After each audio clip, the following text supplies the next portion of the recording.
पतरस की दूसरी पत्री, अध्याय 1। शमौन पतरस की ओर से, जो यीशु मसीह का दास और प्रेरित है, उन लोगों के नाम जिन्होंने हमारे परमेश्वर और उद्धारकर्ता यीशु मसीह की धार्मिकता द्वारा हमारे समान बहुमूल्य विश्वास प्राप्त किया है।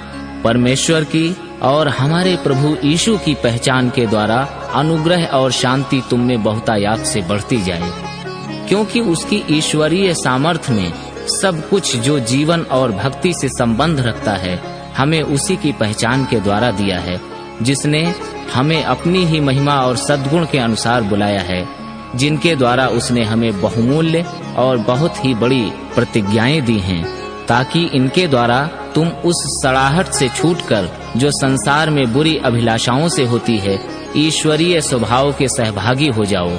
इसी कारण तुम सब प्रकार का यत्न करके अपने विश्वास पर सद्गुण और सद्गुण पर समझ और समझ पर संयम और संयम पर धीरज और धीरज पर भक्ति और भक्ति पर भाईचारे की प्रीति और भाईचारे की प्रीति पर प्रेम बढ़ाते जाओ।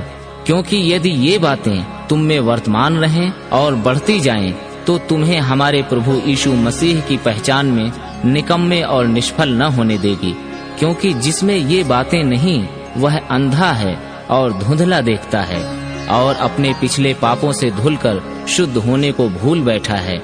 इस कारण हे भाइयों, अपने बुलाए जाने और चुन लिए जाने को सिद्ध करने का भली भांति यत्न करते जाओ, क्योंकि यदि ऐसा करोगे तो कभी भी ठोकर न खाओगे, वरन इस रीति से तुम हमारे प्रभु और उद्धारकर्ता यीशु मसीह के अनंत राज्य में बड़े आदर के साथ प्रवेश करने पाओगे।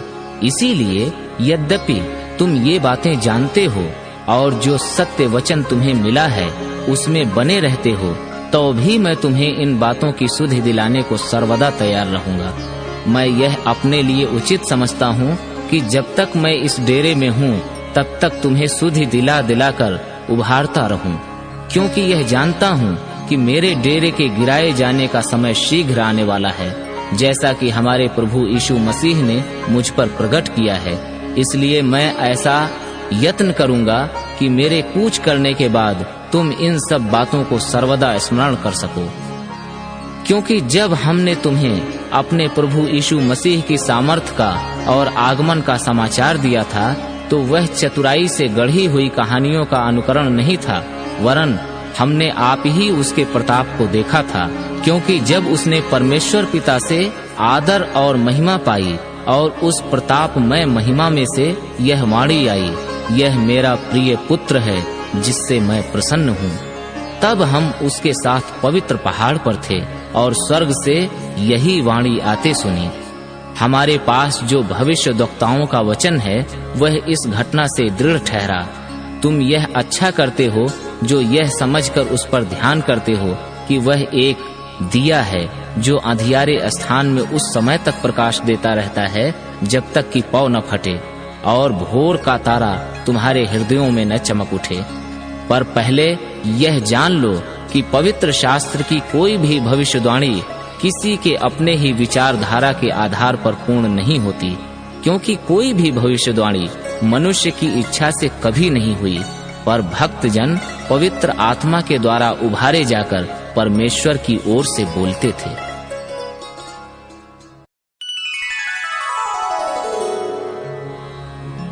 अध्याय 2।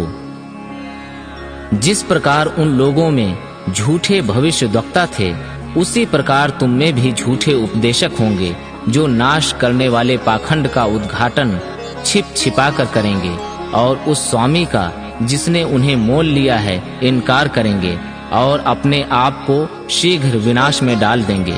बहुत से उनके समान लुचपन करेंगे, जिनके कारण सत्य के मार्ग की निंदा की जाएगी।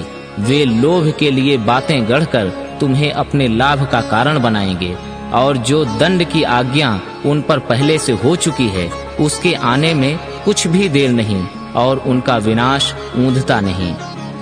क्योंकि जब परमेश्वर ने उन स्वर्गदूतों को जिन्होंने पाप किया नहीं छोड़ा, पर नरक में भेजकर अंधेरे कुंडों में डाल दिया, ताकि न्याय के दिन तक बंदी रहें, और प्राचीन युग के संसार को भी न छोड़ा, वरन भक्तिहीन संसार पर महाजाल प्रलय भेजा। पर धर्म के प्रचारक नूह समेत 8 व्यक्तियों को बचा लिया और सदोम और अमोरा के नगरों को विनाश का ऐसा दंड दिया कि उन्हें भस्म करके राख में मिला दिया, ताकि वे आने वाले भक्तिहीन लोगों की शिक्षा के लिए एक दृष्टांत बने। और धर्मी लूत को, जो अधर्मियों के अशुद्ध चाल चलन से बहुत दुखी था, छुटकारा दिया, क्योंकि वह धर्मी उनके बीच में रहते हुए और उनके अधर्म के कामों को देख देख कर और सुन सुन कर हर दिन अपने सच्चे मन को पीड़ित करता था। तो प्रभु भक्तों को परीक्षा में से निकाल लेना और अधर्मियों को न्याय के दिन तक दंड की दशा में रखना भी जानता है। विशेष करके उन्हें जो अशुद्ध अभिलाषाओं के पीछे शरीर के अनुसार चलते और प्रभुता को तुच्छ जानते हैं। वे ढीठ और हठी हैं और ऊंचे पद वालों को बुरा भला कहने से नहीं डरते, तो भी स्वर्गदूत जो शक्ति और सामर्थ्य में उनसे बड़े हैं, प्रभु के सामने उन्हें बुरा भला कहकर दोष नहीं लगाते।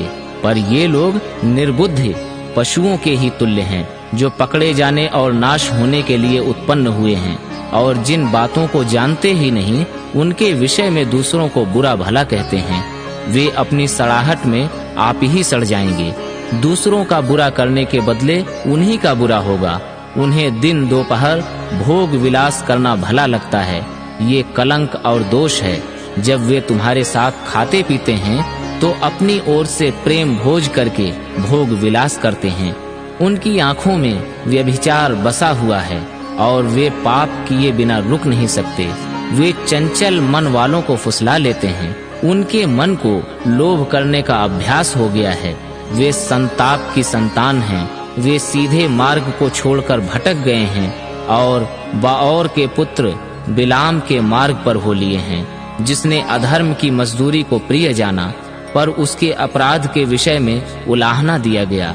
यहाँ तक कि अबोल गदही के मनुष्य को बोली से उस भविष्यद्वक्ता की उसने बावलेपन से रोका। ये लोग सूखे कुएं और आंधी के उड़ाए हुए बादल हैं। उनके लिए अनंत अंधकार ठहराया गया है। वे व्यर्थ घमंड की बातें कर करके लुचपन के कामों के द्वारा उन लोगों को शारीरिक अभिलाषाओं में फंसा लेते हैं, जो भटके हुओं में से अभी निकल ही रहे हैं। वे उन्हें स्वतंत्र करने की प्रतिज्ञा तो करते हैं, पर आप ही सड़ाहट के दास हैं, क्योंकि जो व्यक्ति जिससे हार गया है वह उसका दास बन जाता है। जब वे प्रभु और उद्धारकर्ता यीशु मसीह की पहचान के द्वारा संसार की नाना प्रकार की अशुद्धता से बच निकले और फिर उनमें फंसकर हार गए, तो उनकी पिछली दशा पहलों से भी बुरी हो गई है, क्योंकि धर्म के मार्ग का न जानना ही उनके लिए इससे भला होता कि उसे जानकर उस पवित्र आज्ञा से फिर जाते जो उन्हें सौंपी गई थी। उन पर यह कहावत ठीक बैठती है कि कुत्ता अपनी छांट की ओर और नहलाई हुई सुअरनी कीचड़ में लौटने के लिए फिर चली जाती है।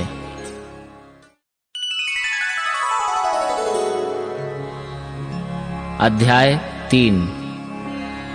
हे प्रियो, अब मैं तुम्हें यह दूसरी पत्री लिखता हूँ और दोनों में सुधि दिलाकर तुम्हारे शुद्ध मन को उभारता हूँ कि तुम उन बातों को जो पवित्र भविष्यद्वक्ताओं ने पहले से कही है और प्रभु और उद्धारकर्ता की उस आज्ञा को स्मरण करो जो तुम्हारे प्रेरितों के द्वारा दी गई थी। पहले यह जान लो कि अंतिम दिनों में हंसी ठट्ठा करने वाले आएंगे, जो अपनी ही अभिलाषाओं के अनुसार चलेंगे और कहेंगे, उसके आने की प्रतिज्ञा कहाँ गई? क्योंकि जब से बाप दादे सो गए हैं, सब कुछ वैसा ही है जैसा सृष्टि के आरंभ से था।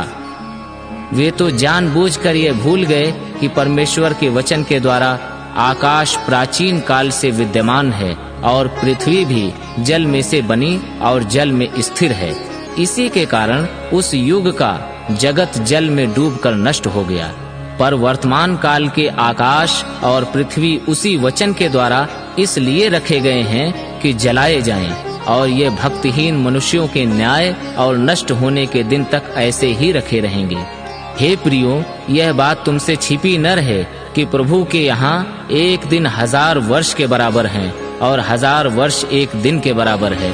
प्रभु अपनी प्रतिज्ञा के विषय में देर नहीं करता, जैसी देर कुछ लोग समझते हैं, पर तुम्हारे विषय में धीरज धरता है और नहीं चाहता कि कोई नष्ट हो, वरन यह कि सबको मन फिराव का अवसर मिले।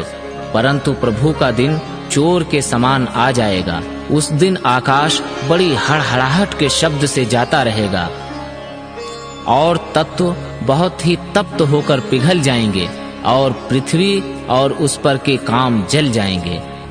जबकि ये सब वस्तुएं इस रीति से पिघलने वाली हैं, तो तुम्हें पवित्र चाल चलन और भक्ति में कैसे मनुष्य होना चाहिए और परमेश्वर के उस दिन की बाट किस रीति से जोहना चाहिए और उसके जल्द आने के लिए कैसा यत्न करना चाहिए, जिसके कारण आकाश आग से पिघल जाएंगे और आकाश के गण बहुत ही तप्त होकर गल जाएंगे।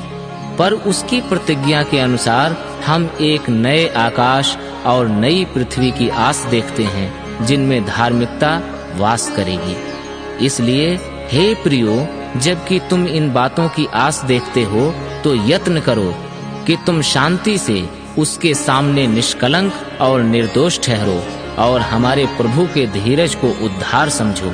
जैसा हमारे प्रिय भाई पौलुस ने भी उस ज्ञान के अनुसार जो उसे मिला तुम्हें लिखा है, वैसे ही उसने अपनी सब पत्रियों में भी इन बातों की चर्चा की है, जिनमें कुछ बातें ऐसी हैं जिनका समझना कठिन है और अनपढ़ और चंचल लोग उनके अर्थों को भी पवित्र शास्त्र की अन्य बातों की तरह खींच तान कर अपने ही नाश का कारण बनाते हैं। इसीलिए हे प्रियो, तुम लोग पहले ही से इन बातों को जानकर चौकस रहो, ताकि अधर्मियों के भ्रम में फंसकर अपने स्थिरता को कहीं हाथ से खो न दो, पर हमारे प्रभु और उद्धारकर्ता यीशु मसीह के अनुग्रह और पहचान में बढ़ते जाओ। उसी की महिमा अब भी हो और युगान युग होती रहे। आमीन।